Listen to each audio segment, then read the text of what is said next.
Et salut tout le monde, j'espère que vous allez bien. On se retrouve encore une fois pour un let's play de Prehistoric Kingdom. Et cette fois, on quitte le Trias pour se diriger dans le Jurassique. Je vous en dis pas plus, on lance le jeu et puis je vous montre la bébête dont on va s'occuper aujourd'hui.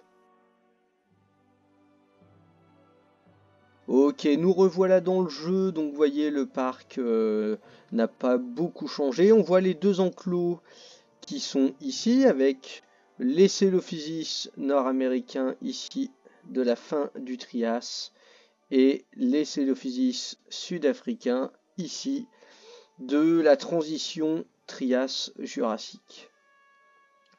Aujourd'hui, on va s'attaquer à un dinosaure du tout début du Jurassique.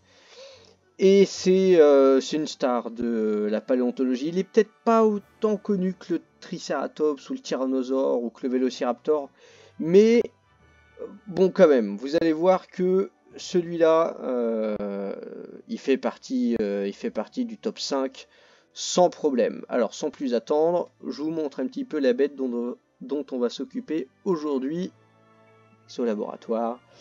On va s'attaquer au Dilophosaure. Alors, voyons voir ça un petit peu. Alors, le Dilophosaure, c'est vraiment le dinosaure, alors qui d'ailleurs qu'on met plutôt à tort dans le Trias, dans l'imaginaire des gens. Alors pourtant, c'est bien du Jurassique, du tout début du Jurassique, mais c'est vraiment voilà le dinosaure carnivore, le théropode un peu archaïque entre guillemets par excellence avec le Célophysis. En général, c'est ces deux-là qu'on imagine. Il a des traits qu'il partage encore avec ses ancêtres, par exemple. Si on regarde les pattes avant, alors je ne peux pas zoomer, mais ou je vais mettre une image au pire, mais on voit que par exemple il a 4 doigts aux mains, et ça c'est quelque chose qu'on va retrouver chez les premiers dinosaures, les premiers dinosaures carnivores, et ensuite les doigts vont disparaître petit à petit. La plupart des dinosaures carnivores en ont 3, même certains en ont 2, comme les T-Rex, ou même parfois un seul, comme les Alvarezosauridés. Mais voilà, lui en tout cas, il en a 4. Le Dilophosaure, on le reconnaît surtout par rapport à la crête qu'il porte sur la tête, en fait les doubles crêtes, qui sont des extensions des os du dessus du crâne. Alors ces extensions d'os, à la base, elles sont juste arrondies, et pendant très longtemps, dans les anciennes représentations, on représentait la peau à même l'os, et on lui faisait une crête vraiment arrondie, comme ce qu'on peut voir dans Jurassic Park par exemple.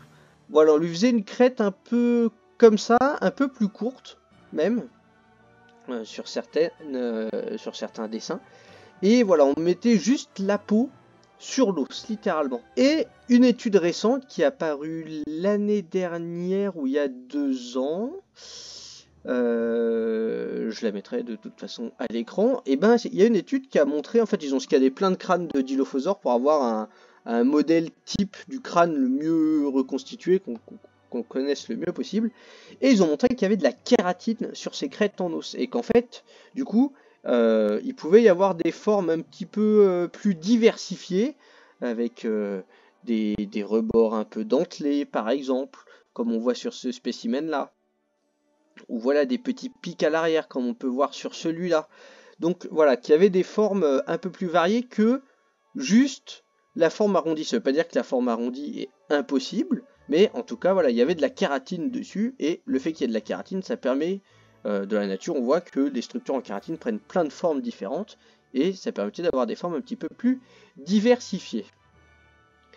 Alors, on peut regarder un petit peu les patterns qu'on a. Alors, celui-là, le pattern d'une, est plutôt sympa, avec la crête comme ça, avec des espèces de petits bourrelets en kératine, des espèces de... Voilà, des écailles un peu tubulaires ici, sur le dos aussi. On voit qu'il y a du dimorphisme sexuel, le mâle est beaucoup plus marron, la femelle est plus grise. Ils ont fait des lèvres, vous voyez, ils ont fait des lèvres. Bon, il y a pas mal d'articles qui sortent depuis quelques années, justement, sur est-ce que les dinosaures avaient des lèvres ou pas.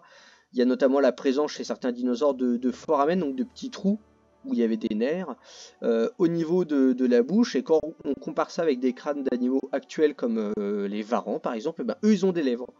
Donc ça amènerait à penser que les dinosaures carnivores, pour certains, avaient des lèvres. Aujourd'hui, l'état de la paléontologie en tant que tel veut que, pour ces animaux-là, il y a autant de preuves pour la présence que de preuves contre la présence. On peut dire ça comme ça. Donc, bon, c'est en suspens. Mais en tout cas, c'est une très bonne idée de les avoir représentés comme ça. Le deuxième pattern, alors c'est un pattern, il est assez sympa, je l'aime bien, il me fait penser un peu à l'Utahraptor dans Sur la Terre des dinosaures, les Utahraptors qui chassent les iguanodons.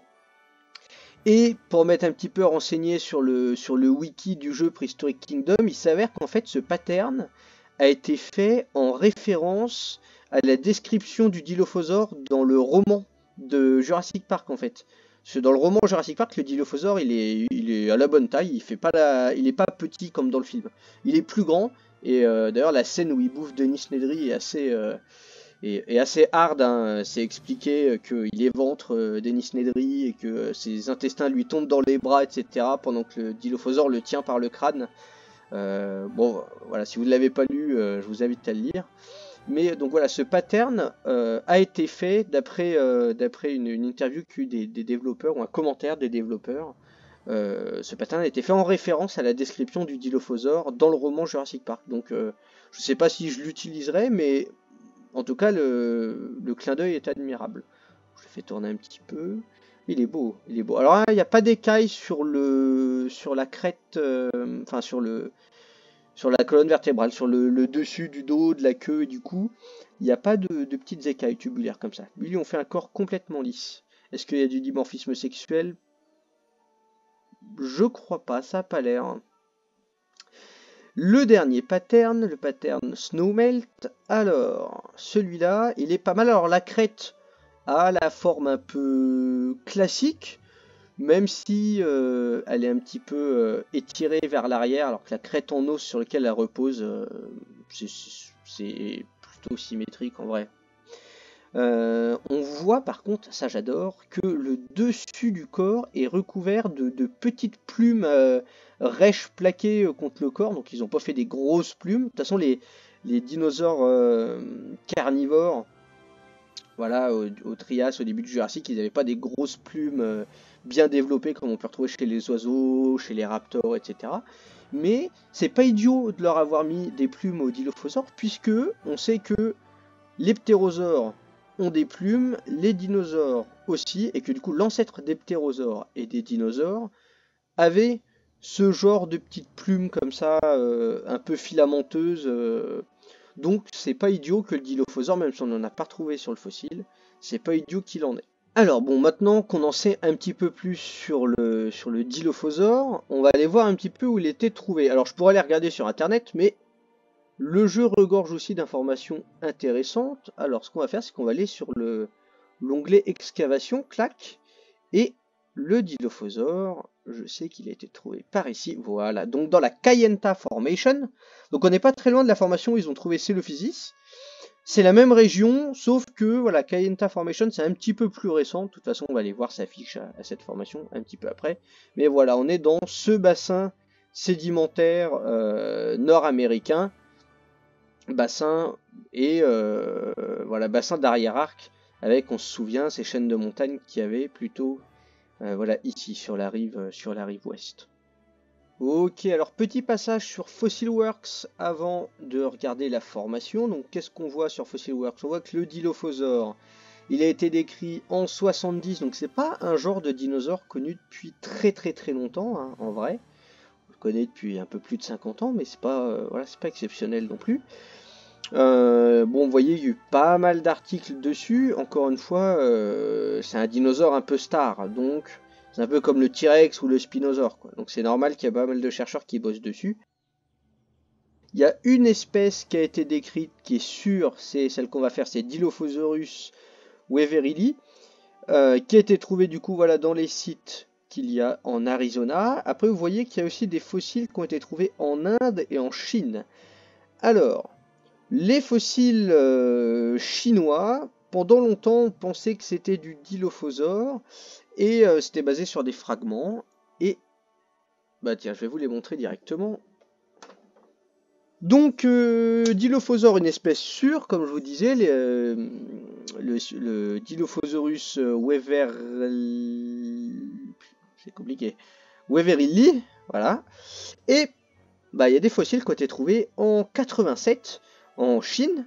Et du coup, bah, on avait fait une autre espèce, c'était le Dilophosaure de Chine, littéralement Dilophosaurus sinensis. Et le truc, c'est que, eh ben, il n'y a pas longtemps, cette année, en 2023, un crâne complet de ce dinosaure a été trouvé. Là, on n'est pas juste sur des fragments attribués à Dilophosaurus. Et il semblerait que ça soit bien une espèce différente, qu'ils ont appelée Sinosaurus sinensis. Donc le lézard de Chine chinois, on peut pas faire plus original. Voilà.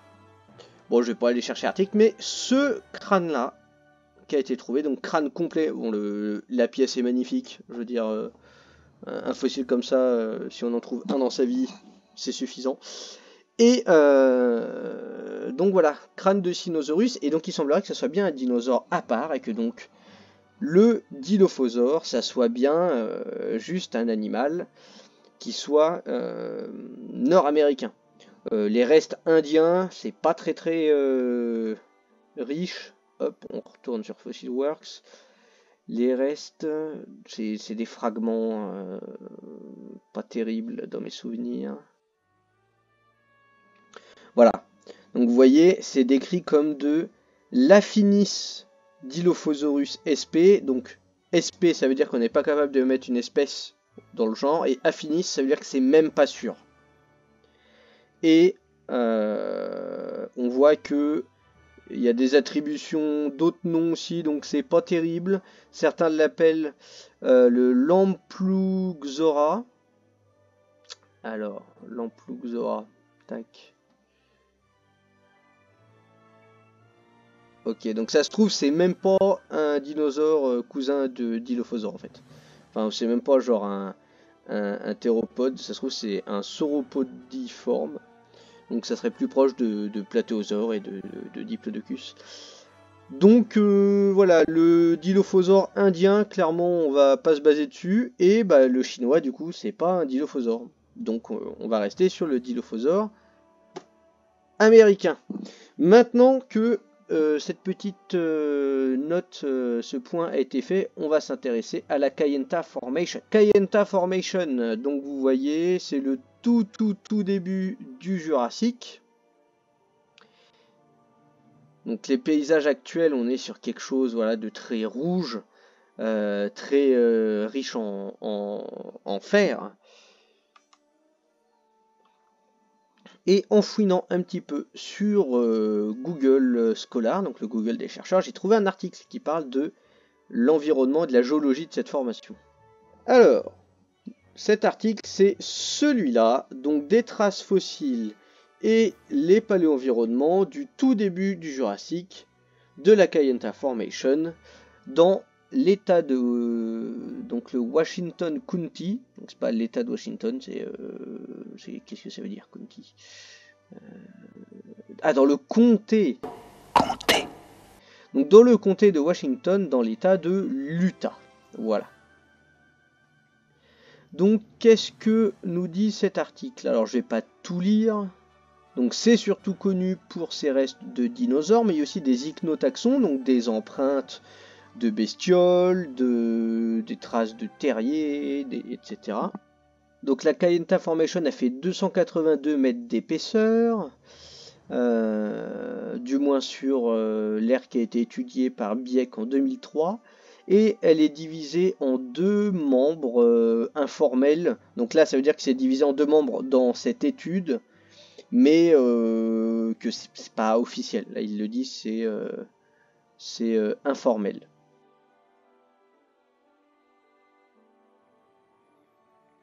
Donc, la partie basse de la formation, qui fait 72 mètres, ça consiste en des bandes de couleur plutôt rouge marron foncé et il doit y avoir des couches aussi qui sont vert pâle. Donc là c'est vert pâle, c'est qu'en fait le fer c'est pas oxydé. Et quand on est sur des couleurs rouges, c'est que le fer il s'est oxydé. Le fait que ça s'oxyde ou pas, c'est la chimie de l'environnement, etc. Je ne vais pas trop rentrer dans les détails. Donc des claystone et des siltstone. Alors claystone, clay, l'argile, donc c'est une roche à un grain fin, argileux. Siltstone, c'est le grain un petit peu au-dessus. C'est plus gros qu'un grain d'argile, mais c'est plus petit qu'un grain de sable. Voilà. Et on parle aussi de roches carbonatées localisées, donc des roches carbonatées comme des calcaires par exemple, mais il n'y en a pas partout, il n'y en a que par endroits. La partie supérieure de la Kayenta Formation, donc les 33 mètres qu'il y a sur le dessus, on est plus sur des siltstone et des sandstone, donc des grains de sable. Par contre, la couleur là n'est pas donnée, mais vu les photos, ça doit être des couleurs. C'est du rouge aussi, c'est couleur rouillée quoi. Ok, alors on va regarder maintenant la partie paléo-environnement. Donc qu'est-ce qu'on voit? Ok, alors dans cette partie-là, qu'est-ce qu'on voit? On voit qu'il y a des mud cracks. Les mud cracks, c'est quand il fait très sec, le sol il craque, vous voyez. Et ben c'est ça ce qu'on appelle des mud cracks. On observe aussi des ripple marks, donc ça c'est des rides de courant, c'est les vaguelettes qu'on voit sur le sable, sur les berges des rivières, des lacs ou même sur la plage hein, carrément. On voit qu'il y a, ils disent des fine lamination, donc c'est des dépôts laminaires fins, donc c'est des petites couches de ces petits sédiments qui se déposent. Donc ça veut dire qu'il ne devait pas y avoir un gros courant, parce que s'il y aurait eu du courant, les sédiments fins se seraient barrés, il aurait resté que des grains relativement grossiers, assez gros pour pas être trop emporté par le courant. Là, le fait qu'il y ait des petits dépôts avec des petites particules fines, etc., ça veut dire que, bon, s'il y avait du courant à l'endroit de là où ça se fossilisait, c'était plutôt un petit courant. C'est pas une rivière, c'est pas des rapides. Hein. C'est un petit cours d'eau un peu plan-plan, un peu tranquille. Ou un lac où il n'y a pas trop de courant, où c'est calme. Donc là, il y a des bioturbations dans la roche faite de sable agrémenté. Alors pareil, le fait qu'il y ait des bioturbations, en général, donc là, ça va être par exemple des tunnels qui peuvent être faits par des invertébrés, comme des vers, comme des oursins, des gastéropodes, etc. S'il y avait un courant de ouf, soit ça décaperait, soit ça empêcherait, ça pourrait empêcher du moins le fait que ces petits organismes puissent faire les bioturbations, comme on en retrouve, pareil, ça laisse penser qu'il y a plutôt un courant plutôt faible. Ah, on nous parle de plantes ici, c'est intéressant. Alors, donc là on nous dit que en gros il y a des restes d'arbres qui font penser à une plaine d'inondation. Donc ça veut dire une zone plutôt plate, couverte de végétation, mais dès que le cours d'eau, le lac, il gonfle, il est en crue, quoi, et ben hop, ces zones ils se retrouvent inondées. Donc on va essayer de représenter ça un petit peu dans l'enclos. Donc là on nous parle d'un environnement un peu de transition. Là on nous parle d'un lac par exemple. Là on nous parle d'un environnement aride. Pour cueillir des mud cracks, donc c'est-à-dire des sols craquelés, de toute façon il faut que voilà, il y a au moins une saison où niveau chaleur et tout, ça tape quoi.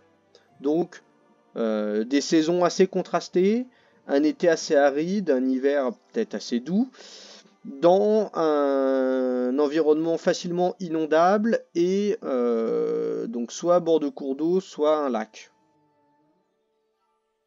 Ok, et ici on nous dit que donc voilà, une plaine d'inondation associée avec des plages et mudflats, du coup des vasières. Bon, c'est déjà un bon départ, donc on va se baser là-dessus pour essayer de faire un petit peu de topographie. Ok, nous revoilà dans le jeu. Pour gagner un petit peu de temps, j'ai retiré le gazon, puisqu'il n'y avait pas de gazon à cette époque. Mais voilà, j'ai rien fait d'autre. Alors, on va se positionner un petit peu comme un visiteur le serait, et puis on va voir un petit peu comment on va aménager tout ça. Ok, donc les objectifs là pour l'enclos, déjà ça va être de cacher le bâtiment qui est là. Alors c'est le bâtiment un peu des soigneurs, s'ils ont besoin de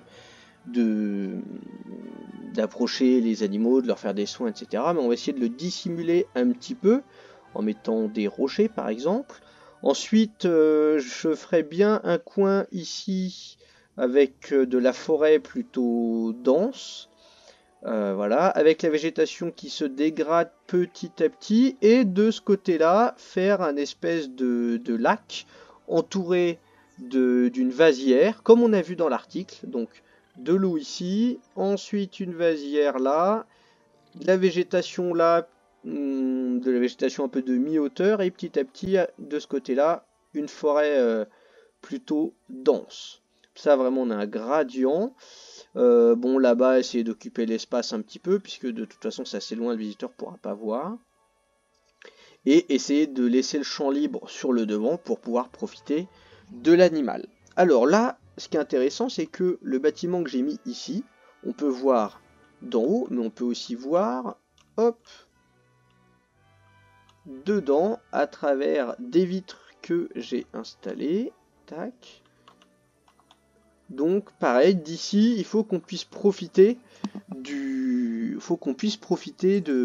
l'animal et du panorama. Donc ça sert à rien de mettre une forêt devant la baie vitrée, quoi. Voilà ce que je veux dire.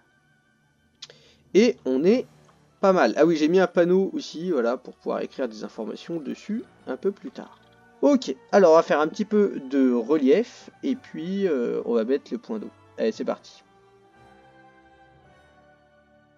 Ok, donc on met une intensité faible, hein. On veut pas de gros relief, on veut quelque chose d'assez plat et qui soit facilement inondable. Alors reste à savoir le pourtour du lac un petit peu, comment on va comment on va le faire. Je pense que ce coin-là, le remplir d'eau, ça peut être intéressant. Faire un lac comme ça sur le côté. Tac. Ah, ça peut être pas mal. Faire un lac ici comme ça. Là. Ici, faire une zone un peu dégagée. Et puis là, forêt dense. Et là aussi, forêt dense. Ok. Alors, on va mettre l'eau d'abord plutôt. Clac. Une eau calme, une eau agitée, une eau boueuse. Alors, j'hésite entre eau calme et eau boueuse. On a vu que qu'il y avait peu de courant, hein, dans l'article. Donc, on ne met pas eau agitée. Il y a du marécage. Ah, je me dis que si c'est plutôt calme et que c'est pas trop remué, qu'il n'y a pas trop d'animaux, l'eau elle sera plutôt décantée. Donc je mettrai plutôt de l'eau comme ceci. Pour mettre beaucoup de profondeur dans un premier temps. Et puis on verra après ce que ça donne. Alors.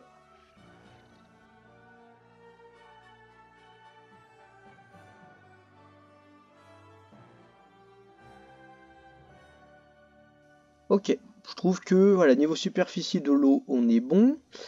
Je vais peut-être juste augmenter un petit peu les reliefs sur le bord ici de l'enclos. Alors, hop, on retourne sur l'outil de terraformation. On met une intensité faible, taille faible aussi.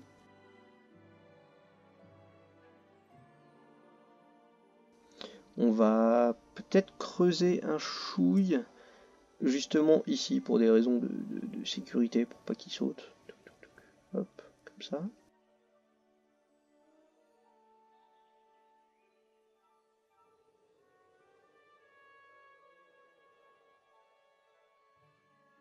On est bon. Alors maintenant, autour de l'eau, je propose de mettre un peu de boue, puisqu'on a vu dans l'article qu'il y avait une vasière autour. Alors, comment on peut fabriquer ça? euh...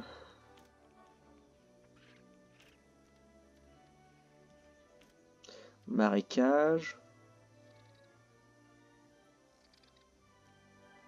Boue. Voyons voir ce que ça donne.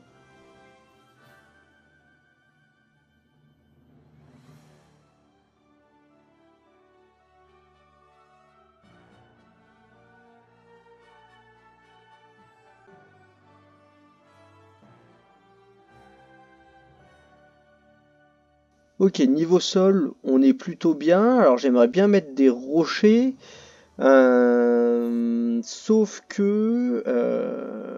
quoi mettre comme rocher? C'est une zone plutôt plate.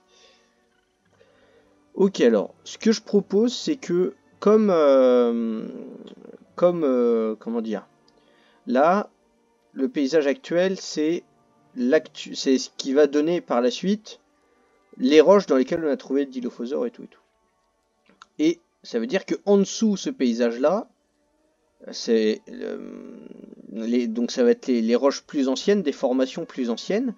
Et dans les formations plus anciennes qu'on a vues en plus et qui sont du coup fin du Trias, on a la Chinle Formation. C'est l'enclos qu'on a fait juste ici, vous voyez, avec voilà, un paysage constitué de sable un peu rouillé, etc. Donc ce que je propose, ça serait de faire des rochers qui sont la compaction en fait de ces sédiments-là. Donc tels qu'on retrouverait les rochers aujourd'hui de la Chinle Formation en fait. Sauf que là, voilà, une partie de la Chinle Formation affleurerait hop, lors des crues.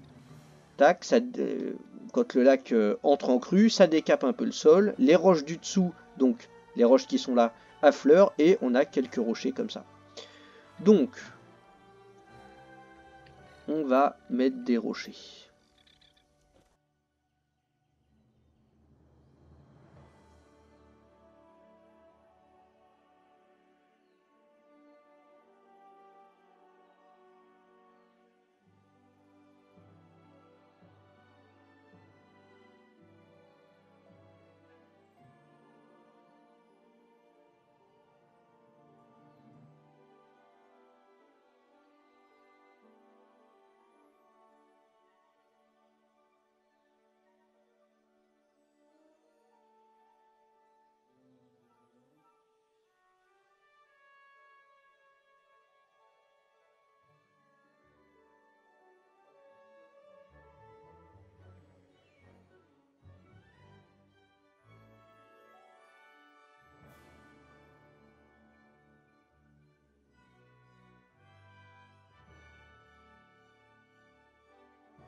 Ok, alors j'ai mis quelques rochers. Bon, je modifierai peut-être, il y a 2-3 trucs où je suis pas trop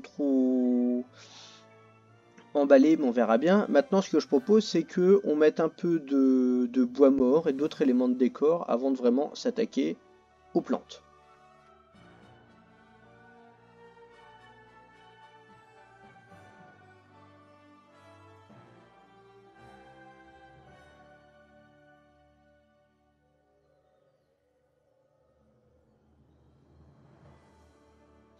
Ok, donc j'ai mis quelques arbres morts. Ça, c'est pour représenter un peu la saisonnalité qui peut être marquée. On a vu que c'était marqué aride.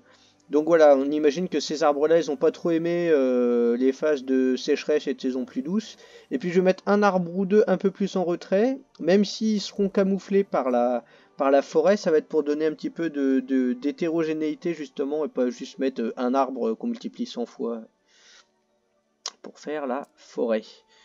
Voilà, on va changer la couleur des rochers, et ensuite ça devrait être bon.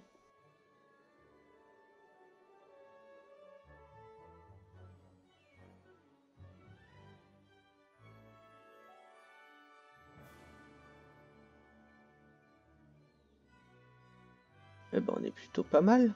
Donc maintenant, on va aller regarder les plantes et puis ben, on va voir qu'est-ce qu'on peut mettre comme population végétale dans cet enclos. Alors, eh ben, il y a une source qu'on regarde, vous voyez, en 11, il nous dit que ça vient de tel article. Le problème c'est que cet article-là, j'ai essayé de le télécharger et je ne l'ai pas trouvé. Sur Google Scholar, il est que en citation, j'ai pas réussi à avoir accès à l'article, donc bah, il va falloir croire sur parole ce qu'on a sous les yeux. Donc qu'est-ce qu'on a? On a du Zamites. Zamites et Autozamites, ce sont des bénétitales. Et alors on va aller voir un petit peu. Donc voilà, donc vous voyez, ça fait des espèces de palmes. Les bénétitales, tac. Donc c'est un groupe qu'on avait déjà vu avant. qu'on appelle aussi les cicadéoïdes. Et alors, là où je me suis fait avoir comme un bleu, et c'est là qu'on voit que je suis une brêle en fossile de plantes, mais je vais essayer de m'améliorer, c'est que moi quand je vois cicadéoïdes, je me dis bah c'est un cousin des cicaces. Et en fait pas du tout, c'est morphologiquement convergent avec les cicaces, mais c'est un groupe à part, c'est pas des cicadophytes, c'est des cicadéoïdes. C'est pas pareil. Donc c'est un groupe de plantes à part qui a convergé avec les cicaces, à savoir un corps voilà, protégé par une protection relativement rigide, des espèces de feuilles en forme de palme, comme on peut voir ici, là. Pour certaines, hein, là vous voyez, par exemple cette représentation-là, il n'y a pas de gros corps, c'est des petites tiges avec des espèces de palmes assez souples, mais dans l'idée, c'est des plantes qui ont convergé avec les cicaces, mais qui ne sont pas des cicaces. Voilà. Donc, j'avais fait l'erreur la dernière fois, je ne la referai plus.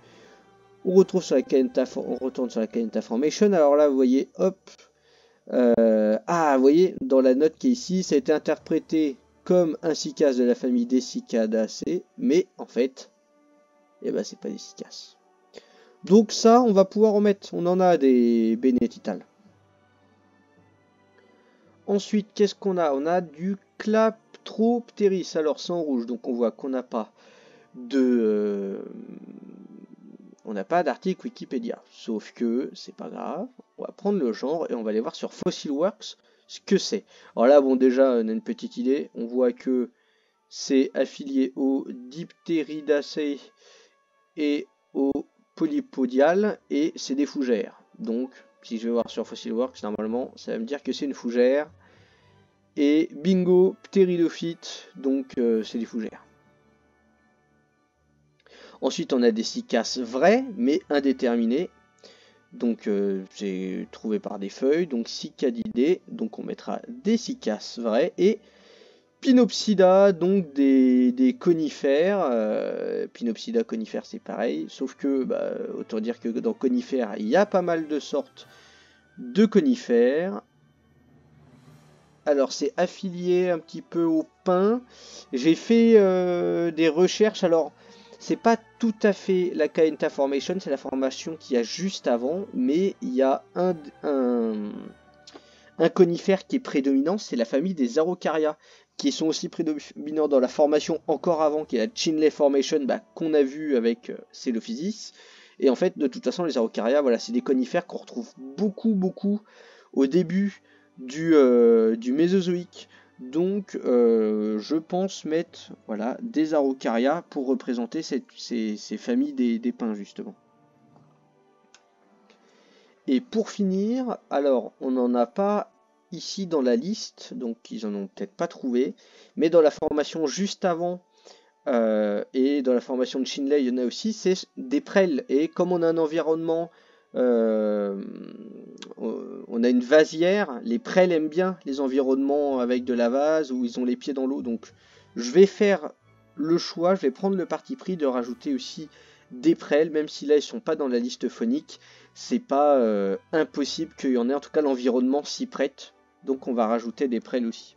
Ok, on se retrouve avec 4 sortes de plantes, donc des prêles, des fougères, alors j'ai pas le genre Clatropteris, donc je mettrai avec les fougères que j'ai sous la main, des bénétitales, donc les plantes qui ressemblent aux cicaces mais qui ne sont pas des cicaces, et des araucaria. On retourne dans le jeu et on fait la végétation. Ok, nous revoilà dans le jeu. Tac. Donc, dans un premier temps, moi je vais mettre les prêles pour voir un peu déjà ce que ça donne. Alors, on va dans l'outil.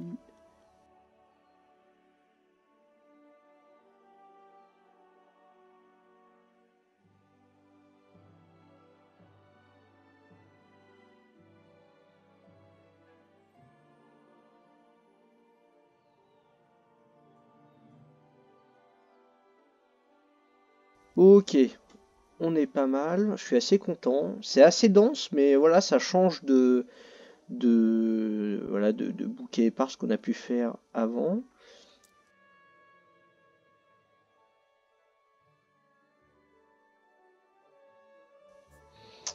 Ok, je trouve qu'on est pas mal. Tac. Alors, maintenant qu'on a mis les prêles, on va mettre les araucarias. On va faire le gros de la forêt. Alors, les araucarias, ils sont pas dans le jeu, c'est un modèle que j'ai importé via le Steam Community.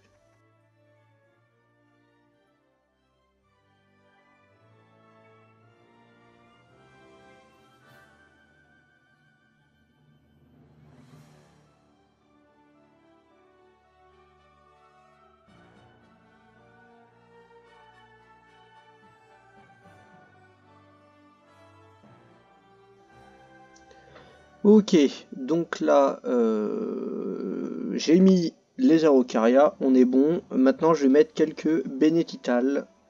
Donc les trucs qui ressemblent à des cicasses, mais qui ne sont pas des cicasses.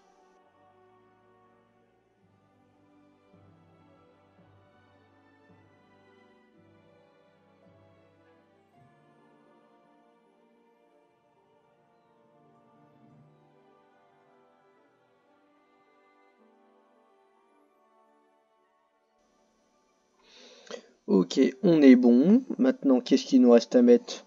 Quelques cicasses vraies. On a vu qu'il y avait des cicasses vraies. Hop. Alors, je mettrai bien ce type de cicasse. Plutôt sympa.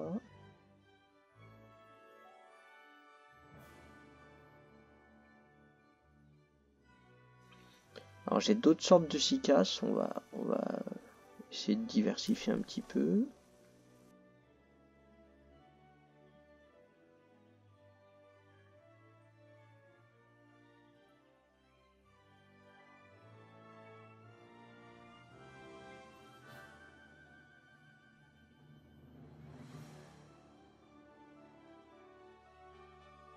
Ok, maintenant on est bon. Donc on a mis les prêles, on a mis les bénétitales qui ressemblent à des cicasses mais qui ne sont pas des cicasses. On a mis les cicasses vraies, on a mis les araucarias. Il nous reste à mettre quelques fougères et après on sera bon.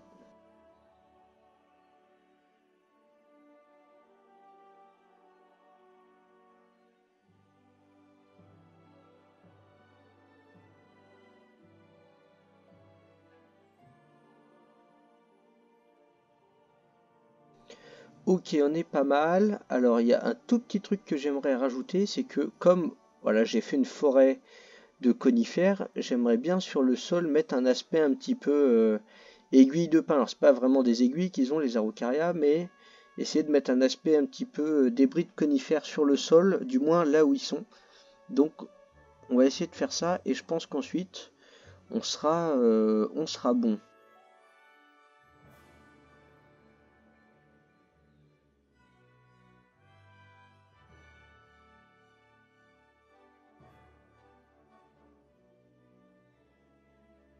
Et ben je suis plutôt content du résultat.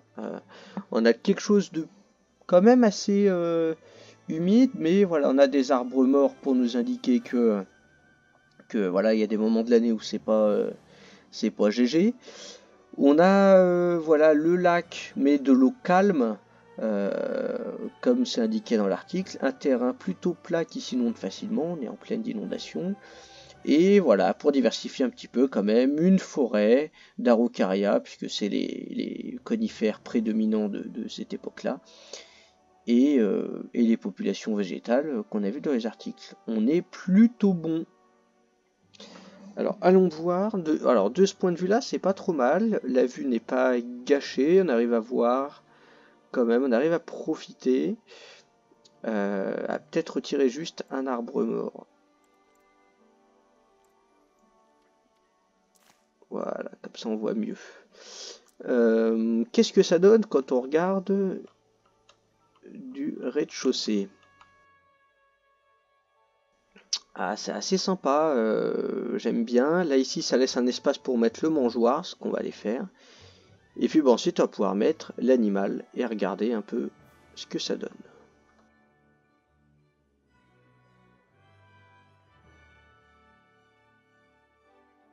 Plus qu'à aller mettre la bestiole. Alors, on va au laboratoire.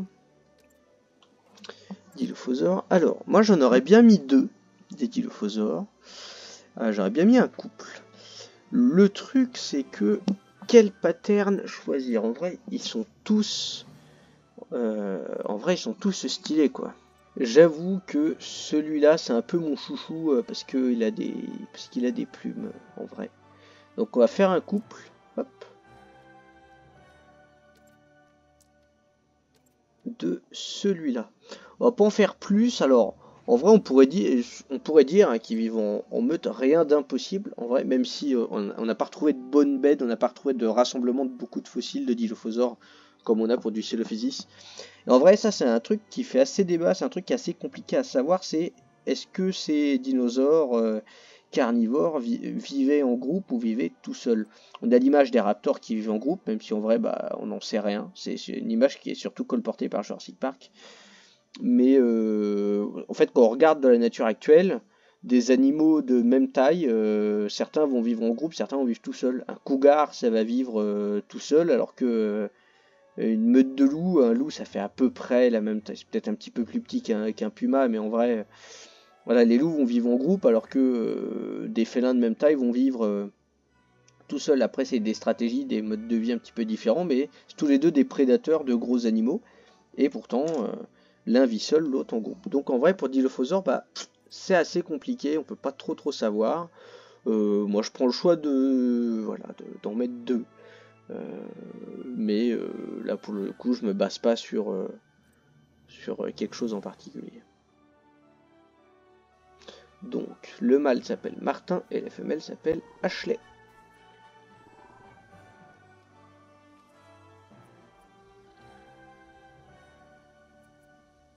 Alors, est-ce que vous le kiffez votre environnement?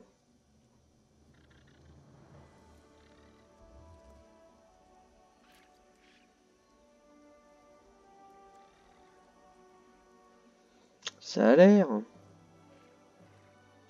Bon, ce qu'on va faire, comme d'hab, on va contempler un petit peu. Je vais passer en mode cinéma et je vais vous faire des plans de coupe sympas.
On arrive à la fin de cet épisode sur le Dilophosaure, j'espère qu'il vous a plu. Comme d'habitude, vous pouvez mettre un pouce bleu si vous avez aimé ou un pouce rouge si c'est pas le cas. Vous pouvez vous abonner aussi pour soutenir la chaîne et mettre la cloche pour rien rater. On se retrouve bientôt pour une prochaine vidéo. C'était Christo, salut!